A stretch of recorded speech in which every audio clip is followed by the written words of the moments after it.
So growing up, I remember I used to watch a lot of AFL. Two guys that I wanted arms like, one was Ben Cousins. After he had his drug stint, right, he came back and he was just massively ripped in this final series. West Coast Eagles played Collingwood. I believe the match went into overtime, and yeah, he was just massively ripped, eh? And then another one, Chris Tarrant, when he went from Fremantle, came back to Collingwood, he just had these jacked arms, and I was like, fuck, where did he get them from, bro? Fremantle? So then as a teenager, I started lifting weights, started doing some tricep push downs, a few bicep curls and stuff like that. My right bicep was always bigger than my left bicep. And yeah, it sort of baffles me to this day why it was like that, eh? So I spent the next 10 years learning about training. I must say, I've skipped a fair few arms days, mainly concentrated on the bigger muscle groups. But dead set, just from training, I saw Ben Cousins at like this cafe in South Bank, eh? And he was in a short sleeve shirt, and I was like comparing my guns to his, and I was bigger than him, eh? So something I was doing must have been working. Hope you learned something from this video. So this skull crush type movement, just trying to hit the long head of the tricep, the biggest head of the three. Basically the long head will sort of improve your bench press. The lateral and the short head, they don't do too much, but sort of look alright when you're going to the beach. Start with my long head movements and then move to the smaller muscle groups after that. Probably if I was just training arms, probably start with like a close grip press or something like that. But I might bench tomorrow. So I'm going to save that. I'm just going to do strictly hypertrophy purposes today. And yeah, keep my rest short, keep it intense. And yeah, try pump out maybe about 25-30 sets from bis and tries. Your thighs look huge in this lighting. They are. I should get my dick in this lighting too.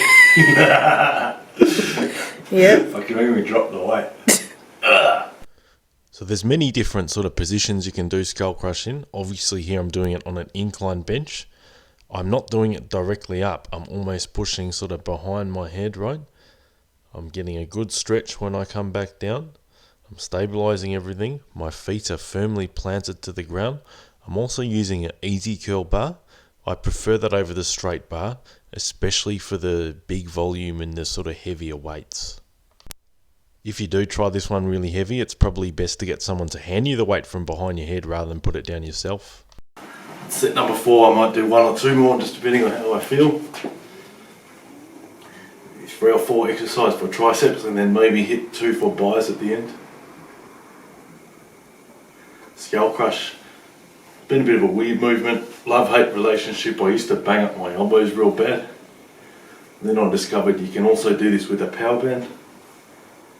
And the power band sort of allowed me to get more volume in when they were banged up from heavy benching and heavy skull crushing.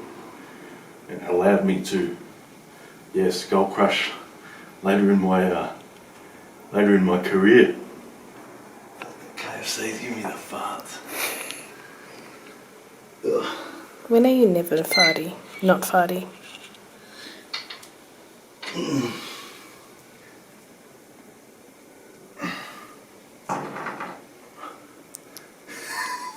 That sounded wet. It was wet. Ew. Oh fuck, that sounds really horrible. Oh fuck me, it's even bad for me. So you want to be eating foods before your training that actually agree with your gut. Kentucky does not agree with your gut. You need to sort out your diet. It's a big thing. It can fuel you. It can stop you from doing sets. It can, ruin relationships with training partners. Shit's real. Like, I've missed reps because I'm going to fart myself on the platform, eh? Oh. Oh, ew.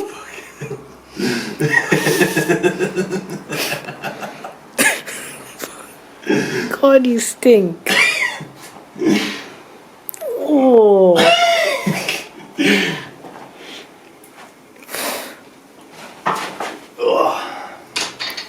Can I start recording? Can I start recording? Yeah. So after bombing the gym with some Glen 20, it's time for some dips. I got these adjustable dip bars. I love doing dips. I'm doing them close today because I'm hitting more triceps. Basically, dips has always been like my go-to to finish off my chest. Cable crossovers and dips. It's what I did for years when I had no chest and I couldn't bench press 2 plates.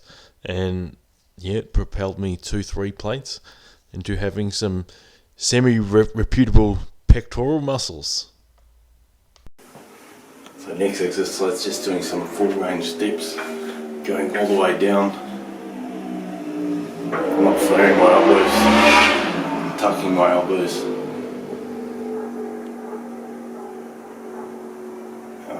I'm trying to stay pretty upright. I'm not trying to lean or anything like that. I'm trying to eliminate chest.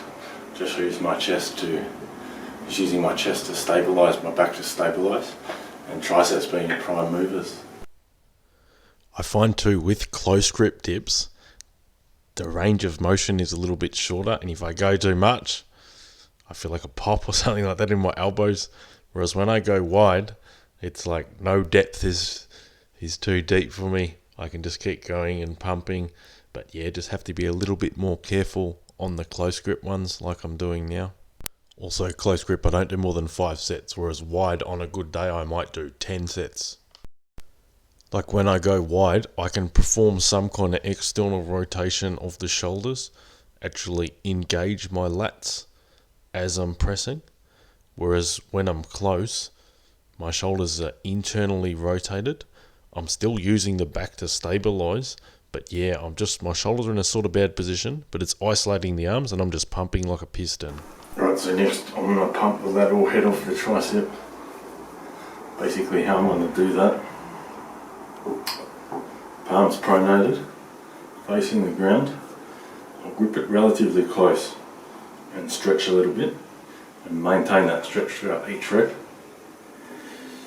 I'm going to see how I go. I might do 15, I might do 20 something. I'll just sort of see how it feels. Depending on the tension, if it was a heavier band I might go straight down. Just to add a little bit, I'm going to creep a little bit closer and separate a little bit more at the bottom. Also remember, like as a teenager, there was this documentary on YouTube, it's probably still there, it's called The Man Whose Arms Exploded, and it's like some dude that got the biggest arms in the world, and then he got into like steroids and started moving drugs for the cartels, and then he got like infected biceps and like he got this little pus tumor or something on it, and he like self-medicates. It's pretty gruesome, but I remember everyone laughing at him going, oh, what a dickhead.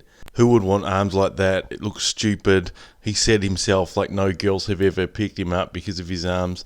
But, like, I wanted to know his routine. I wanted to know, does he train tries and then buys or buys and tries? I wanted to know how many days a week he trained arms, if he did scalp crushes, if he did kills. I wanted to know all about his routine. I wanted to pick him up because of his arms. So there's a lot of people with this one, like, when they press, their body's moving, alright, you got to stabilise everything. Single joint movement, no other movement, just like it's on a piston. Pivots, that's all it does all day. So obviously I'm separating this, especially at the bottom of the movement. I'm flexing here, try to make that pop out like that. The thing I love most about this is minimal risk of injury, and you can pump it as many sets as you want. Literally, you can just watch like your favourite TV show for 3 hours and just pump this, and it's just going to get enough tension in the muscle to, you know, rip it up, pump it up. But I've never got even close to an injury doing these push downs with the power band. So I just go nuts, and my arms have got thickness from doing this exercise repetitively. I'm going to do the same thing now, but I'm going to go for the short head of the tricep. You can do that by the same thing, but supinating the hands like that. Usually if I was at a gym, I'd probably do it with like a straight bar. But I'm going to move a band today just because that's all I got. Although workout variation isn't as important as people think it is, I think for my own training, it's been important in the sense that doing something different, it sort of switches my brain on. It keeps me motivated. everything in moderation, and just these different variants just help tweak the muscles a little bit. And rather than sort of, shock them like everyone thinks it does, right? It just sort of makes me look forward to my workouts. And, I look forward to doing these weird movements on Tuesday and weirder movements on Thursday. Good way to think of this one. It's like a bicep curl in reverse. Curling up, pressing down. Good way to get warmed up for curls, I guess, too. So I'm usually pretty modest, but that was pretty good advice from myself. When you're doing these kind of movements, like instead of thinking it of a push down, think about it as a bicep curl in reverse. So when you actually do the curl movement, you're tensing up, you're squeezing. This phase, like the concentric phase of this movement when you're pushing down, it's easy. Your muscles are going to be switched on. But that eccentric phase when you're retracting, it's easy to just sort of let the band do all the work and switch off your muscles.